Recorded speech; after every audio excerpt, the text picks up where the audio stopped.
El Museo Nacional de Historia Natural desarrolla y mantiene colecciones científicas, biológicas, paleontológicas, geológicas, con fines de investigación, preservación y divulgación.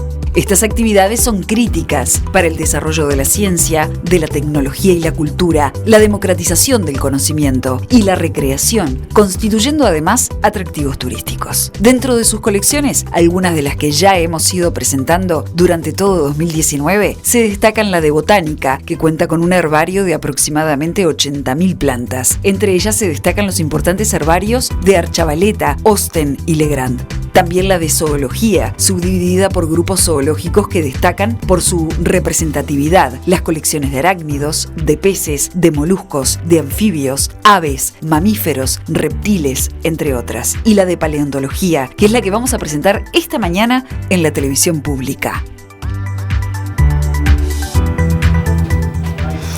Y para nosotros es un gusto. Quizás usted del otro lado, si es asiduo a la televisión pública, recuerda en algún momento, o su hijo chico le dijo, quiero ser paleontólogo, quiero ser detective y quiero ser paleontólogo. Capaz que ustedes recuerdan que en algún momento en la televisión pública hubo un programa que se llamaba Paleodetectives. Así que van a conocer a Andrés, a nuestro investigador, cuyo apellido me declaro incompetente de pronunciar como corresponde, con la justeza y la dicción que corresponde. Así que aparece en pantallas en este momento. Andrés, es un gusto recibirte. Bueno, muchas gracias. Para mí es un gusto. Bueno, y Andrés es el encargado de la colección de paleontología del Museo Nacional de Historia Natural. Hemos disfrutado muchísimo esta columna, Andrés, todo el año pasado y queremos continuar con la misma. Y arrancar contigo es un plato fuerte, digamos, porque tenemos como la percepción de que en Uruguay, desde el punto de vista paleontológico, no pasa nada. Y sin embargo, cuando uno contrasta esto con la investigación que ustedes hacen y con los resultados de la misma, se da cuenta que han pasado cosas grandes, en el sentido más literal, sí, por nuestras tierras. Y pasan todo el tiempo, ¿no? Porque en Uruguay pasó mucha cosa, ¿no? Paleontología es la ciencia que estudia la vida, sean animales, plantas, hongos, bacterias, del pasado, ¿no? Y por pasado es lo que tiene más de 10.000 años, más o menos. Y la colección de fósiles del museo es eso, ¿no? Son las evidencias de vida del pasado, lo que había en el territorio nacional hace miles, millones, cientos de millones o incluso miles de millones. Porque en Uruguay tenemos fósiles que son las evidencias de la vida del pasado que tienen más de 2.000 millones de años, ¿no? Y bueno, la del museo es una de las dos grandes colecciones que hay en el Uruguay. A uno le cuesta pensar en la posibilidad de que nosotros, uruguayos, un país nuevo, ¿no? En términos lineales de la historia, nuestros primeros habitantes puedan haber estado en contacto con megafauna, por ejemplo. Sí. Mirá, los primeros restos de población humana en el continente, en Norteamérica, Sudamérica, son de por lo menos 18.000 años. En Uruguay andan por los 13.000 y pico. Y nosotros tenemos animales prehistóricos de hace 10.000 años, ¿no?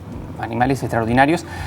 Eso que dijiste vos de los primeros pobladores indígenas es un ejemplo de cómo las ciencias naturales también son cultura. Claro. Porque si yo te digo que los primeros pobladores indígenas de nuestro territorio convivieron durante miles de años con caballos, con elefantes, con tigres dientes de sable, con mulitas del tamaño de un auto. El elefante que en aquel momento podía llamarse mastodonte o algo parecido, digamos. Claro. En Sudamérica los elefantes que tenemos y en Uruguay eran de un grupo que se llama gonfoterios o gonfotéridos, que comúnmente se denominan mastodontes y que convivieron con nuestros indígenas durante miles de años. Yo te traje un fósil que es el primero que te quiero mostrar. ¿Cuál es? Que es este. Esto es una muela nada más. ¡Qué brutal! Vos te parece que es enorme y es enorme, pero claro, es un elefante. O sea, tiene que ser grande. Claro. Y este es el animal que muchos indígenas vieron pasar por los campos nuestros, convivir. ¿Cuánto pesaba ese animal? Y este bicho debe pesar alrededor de 6-7 toneladas. ¿Y qué costumbres tenía? Bueno, era un animal herbívoro, ¿no? Que seguramente comía todo, o sea, de hoja, el pasto, todo. Se diferencia de los elefantes que viven actualmente y de los mamut, porque esto no es un mamut, es un mastodonte. Porque la forma de los dientes son como mamelones, no tiene como un rallador de queso, que eso sería el diente típico del elefante africano y asiático, ¿no? Y es solo uno de los animales de la megafauna, ¿no? ¿Y estamos hablando de que tiene cuánto? Más o menos 15.000 años, entre 15.000 y 10.000 años. ¿Qué implica para un paleontólogo? Ya vamos a seguir describiendo qué tipo de megafauna vivía por estos lares, pero ¿qué implica para un paleontólogo un descubrimiento de esta naturaleza? Es como la esencia misma, deduzco, ¿no? Sí, en realidad descubrir un fósil de mastodonte no es algo tan emocionante para un paleontólogo. Claro, para vos. Yo me llegué a encontrar con eso. Porque es un bicho muy común de encontrar. Mira. O sea, si uno sabe buscarlo y sabe verlo, bueno, es muy común de encontrar. Capaz que a veces los hallazgos más extraordinarios son los más chiquitos, los bichos que... ¿Qué pasa? Yo encuentro un mastodonte, es un bicho que no tiene mucho requerimiento. No va a andar en un tipo de campo, con un solo tipo de clima. Es como una topadora que está en todos lados y come lo que sea. Sobrevive a lo que sea. Claro, come kilos y kilos de vegetales por día. En cambio, si yo encuentro un ratoncito, un fósil de un ratoncito o de un lagartito que es mucho más específico, yo con ese bicho que es mucho más exclusivo, puedo hacer, por ejemplo, una reconstrucción quizás paleoambiental. Como por ejemplo hablar de tiburones en Tacuarembó.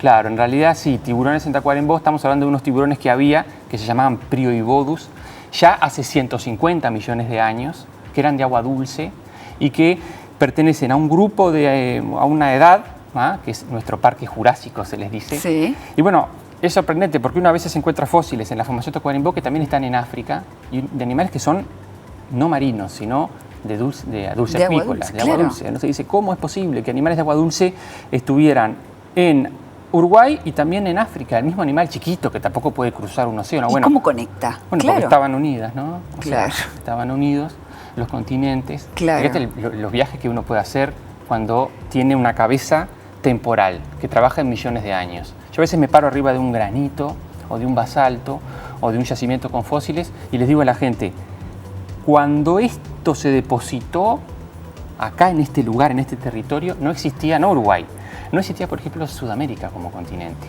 Claro. Esto estaba en otro lado y el continente sudamericano no existía, era parte de otro continente, Gondwana, o de otro, más antiguo, Pangea, ¿no? Entonces, la gran revolución en la mente de los científicos del siglo XIX fue la revolución temporal. Fue el darse cuenta de que la Tierra no tenía miles de años, sino que tenía millones de años, y hoy sabemos que tiene miles de millones de años. Y la vida también, ¿no? Y hablamos de fósiles y hablamos de ignofósiles. Sí. Y explícame bien cuál es la diferencia. Sí. Un fósil es cualquier evidencia de vida, por ejemplo, de cuerpo, la parte de un cuerpo de un animal, un hueso, puede ser un molde también de una cavidad, mientras que un ignofósil es una evidencia de una actividad vital, por ejemplo, como caminar. Cuando uno encuentra las huellas, uno no está encontrando o un túnel hecho por un animal, no encuentras nada del animal. Yo cuando camino por la arena, me voy, pero quedan mis huellas, no hay nada mío ahí en la huella, pero es una evidencia de que yo pasé por ahí. Claro. Si esas huellas pasaran miles de años, se petrificaran y, bueno, duraran un montón, se convertirán en un ignofósil de mi especie.